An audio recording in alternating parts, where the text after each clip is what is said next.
Why's your cushion so long? That's because I have a chaise longue. This is part of my couch. It just happens to be in a different part of my house. That's not the point of today's video, but I really do appreciate you guys asking that question, especially those of you that didn't ask that question. Joe here, and in today's video, we're taking a look at something that's been on the channel a few times, but I've never really gone super in-depth with. I've made a lot of shorts with it, and I've made a lot of intimations about making the video, but going through my library of nearly 1,500 videos, although I will say only about 1,100 of them are long form, only 1,100. How many other things you know that have 1,100 15 to 18 minute long videos? Anyways, I realized I didn't make a full review of my own creation, and that was me being remiss, and we're correcting that today. But before we do that, time to talk about today's sponsor. Nobody! Again, because I am an independent creator, I don't have any sponsors currently. I'd like to change that. If you're a sponsor out there and you want to get involved in the show, let me know. Contact me. Say, hey man, we like what you're doing and we're going to hook you up. And then we'll talk. Anyways, let's get back to it. That's a box of blocks. And inside this Glock box, which is not the original box for this Glock, no sticker. I'm not Dr. Seuss. I'm not going to keep rhyming this shite. But this guy is something, again, you've seen on the channel a few times, but never in depth. Inside the box, we have the world's only Gen 3 Glock 45 competition style pistol. And let me go over that in a second. But I have a couple of mags for this guy, including the one that's in it. And yeah, so I managed. I don't even remember where I found that. I think that was at a flea market for like $3 or something like that. Go to your flea markets, kids. But yes, what do I mean when I say this is the world's only Gen 3 Glock 45? Well, I'm using English, so that should be pretty damn obvious what I'm saying. But let's dive into it a little bit. The Glock 45, which is chambered in 9 because the 45 is actually a 21. We won't get into nomenclature. Maybe I'll do it for a short. But this is not a Gen 5 firearm, you can tell, because it's not ambidextrous, and it's a 3-pin design, which means that this gun is a Gen 3. Glock did not make a Glock 45 in Gen 3. Again, it didn't come out until the Gen 5 guns. And the Glock 45 is based off the 19X's design. It's not a 19X. There are a myriad of differences, but it is based off a 19X, which again is a newer style firearm.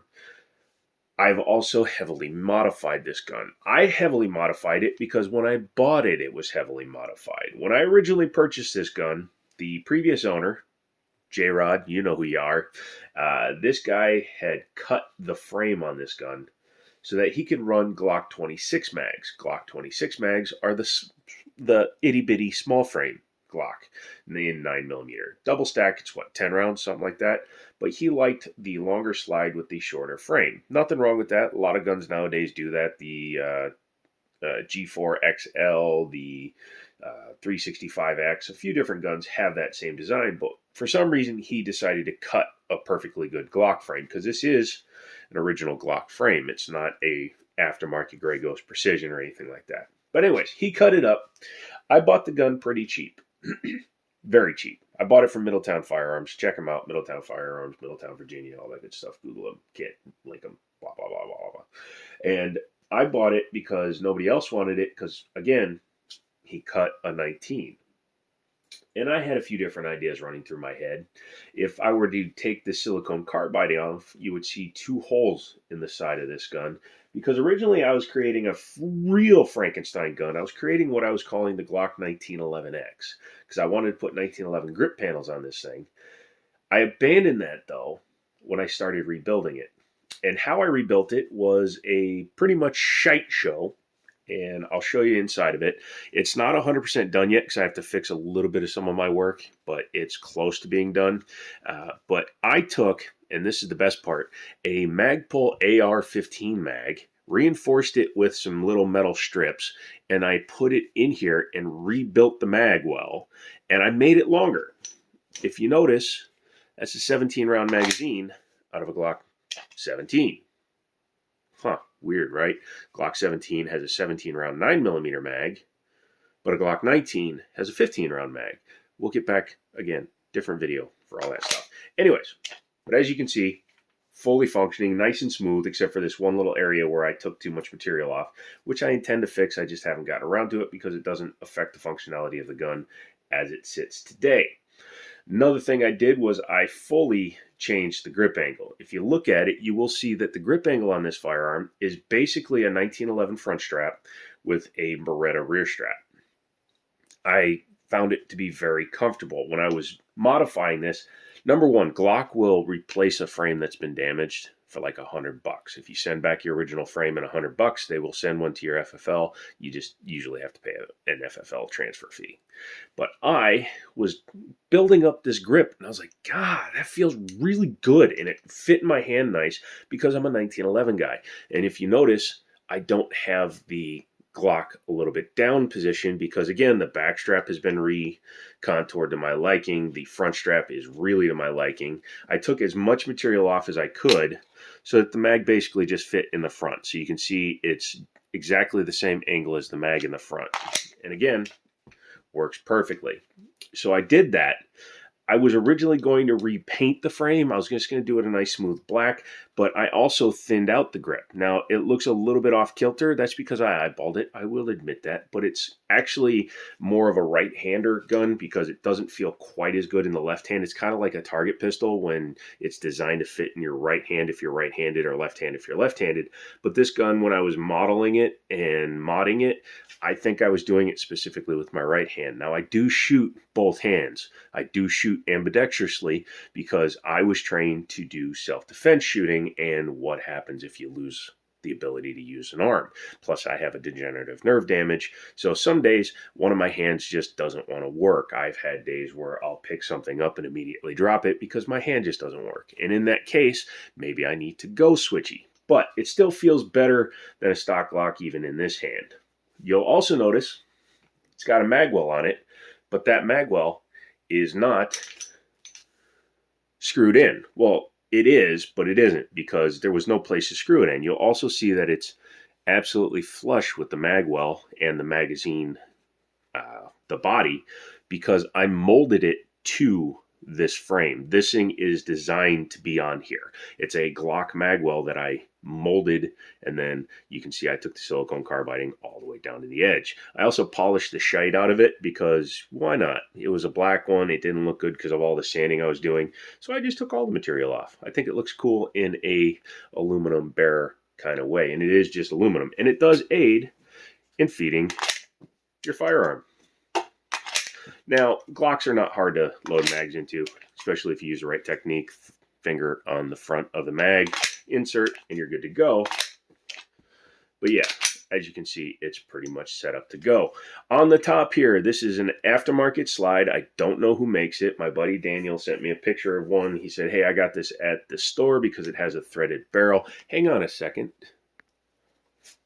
And for those of you that don't know, I have a suppressor. Why do I have a suppressor? That's a good question. I have a suppressor for a couple of reasons. Number one, they've always fascinated me. Number two, when I was working for Middletown Firearms, we needed to get Class 3 set up. So I was the guinea pig. I did the first suppressor submission for our store. And as you can see, it went through. So obviously I did it right. So yay, because, you know, now that I don't work there, it's really convenient since I was the only one that actually trained to do suppressors. But, you know, they're working on it. Give them some time. They'll catch up. Who knows? Maybe you'll see me in the store doing one. But he contacted me because this thing came into a store. I'm not sure who makes it. Again, there was no markings on it, and I don't think he knew either. And I said, sure, I'll take it because it's kind of neat. And it had a threaded barrel. So I traded him my gold threaded barrel. You guys have seen it on the channel. I had it in a bunch of my guns, my Rock Island STK, all those guns. I had a gold threaded barrel. I got rid of that gold threaded barrel because this is a Glock 19 and the 17 barrel doesn't fit. So, meh. This is a decent design And it kind of mimics what they did with some of the newer Gen 5 Glocks where they have front slide serrations. However, these ones are obviously more tilted. And it had a set of stock Glock sights on it. And as you can see, they're not lined up right. They're kind of cattywampusing over to the right a little bit. I didn't care because I knew I was going to be putting an optic on it. And this is an optic with these sights that doesn't co-witness. The optic I have on here is a Swamp Fox Kingslayer, I believe it is. I don't know. I can't remember. But we took it out to the Moorfield, the other range that we use from time to time, and it is on pretty good from about 25 yards. I'm getting about a 1 MOA. So, yes. For those, quick aside, MOA is minute of angle. Basically, at 100 yards, 1 MOA should be 1 inch at 100 yards. But anyways, with this Kingslayer optic on there, I think it really sets off the look of this gun. Also, because of the way it's set up, it has a metal guide rod, a stiffer spring, and a full interior upper kit from somebody else. So this is a true Frankenstein. This gun has no Glock parts other than the trigger shoe and this takedown. And we'll see that when we take it apart. I think the sights are stock Glock. But anyway, let's talk about the trigger real quick. So, no, actually, let's talk about the undercut. I went ham with a Dremel. I wanted a big undercut, so I just took the biggest wheel I had on a Dremel and literally just went for a minute or so. And yeah, now it's undercut, so you can get extra high up on gear. So, you know, when you're trying to choke up on your pistol, choke it harder, Daddy. That works good for you. I rounded off the front of the trigger guard because a square trigger guard is stupid when the inside of it is round. I appreciate a squared off trigger guard. I have them on a few of my guns, but Glock, why? And I don't need a place to put my booger hook because I don't run it with a booger hook.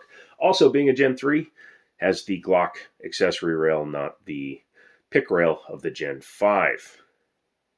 I put extended controls on it, number one, because of the silicone carbiding, and when I did, the stock one wasn't working as well anymore. But as you can see, the mags are still drop free. Everything works there. Extended slide lock, slide release. All right, let's get into the trigger. It has a Grey Ghost Precision. I think it's a Grey Ghost Precision. It's somebody's connector and cruciform, the cross inside of it. I can't remember who that is, but it has a 4-pound trigger, 3.5-pound trigger. I have a cheap Chinese gauge, so it bounces between 3 pounds 8 ounces and 4 pounds. So there is a bit of variance. Reset right out. You can see it's spring loaded, so very, very distinct.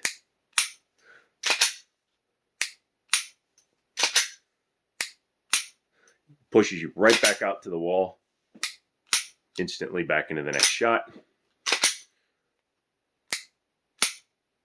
I like that. And it's getting smoother. Now this gun is, again, it's a mutant build. It's probably got some grit still in it. I took it fully apart. I've taken the fire control group out because I tried a different trigger in it. Number one, I didn't like the trigger. But number two, it didn't work. But now, as you can see, it works fine. What do you say we pop the top off this thing? Okay, well, as you can see, it's been cleared.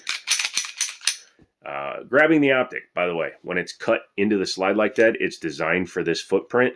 It's not going to lose zero unless you mounted it wrong. But I have brand new Swamp Fox screws in there, Loctite, and all the racking I've been doing and throwing the gun around, it hasn't lost zero. So if you attach your optic right, it doesn't lose zero from doing stuff like that. It doesn't. So, you know, get over yourself, kids. But always make sure that the gun is clear. Lock the slide back. Nope, nothing in there. Nope, nothing in there. It's dirty because we went to the range and I haven't cleaned it yet. It's a Glock. It should be able to take it. I'm going to pull the trigger to relieve the tension on the striker. Pull it back just far enough. Excuse me. Pull it back too far and reset it. There we go. One of those days. It's 2 o'clock in the morning. My hands aren't working and I can't grab the takedowns. I really wish they had upgraded those. I think I can get an extended ones, so I may do that. Take a look at the frame in a second because that's not really interesting. So it has a nice metal guide rod with a flat spring. It is much, much stiffer. However, it still doesn't run right with the suppressor, and we'll be taking a look at why in a second. Threaded barrel.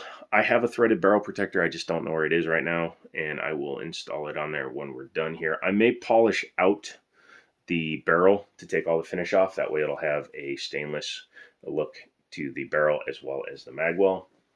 But overall, it was very accurate and very consistent, so the barrel is decent. And again, came with the slide.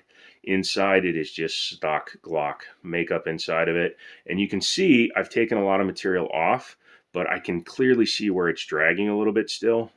And all those spaces, it needs to be refined. So I will be getting in there probably with the Dremel, taking the rest of that finish off, because in a custom hand fit way, thousandths of an inch matter.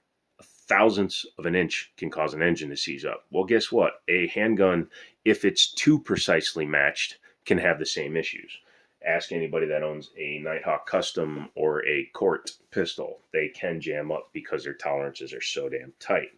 Taking a look at the frame, all this up here, like I said, all this up here started as an original Glock. Nothing up here was manufactured by anybody else until I got my hands on it. Now, I had to put a different locking block in it, and you can see I still need to polish out this locking block because I actually had to take a bunch of material off of it. It was a third-party aftermarket block because I let Sam have my original lock block for his Polymer 80 build, or 80% build that he was doing. So yeah, you're welcome, Sam.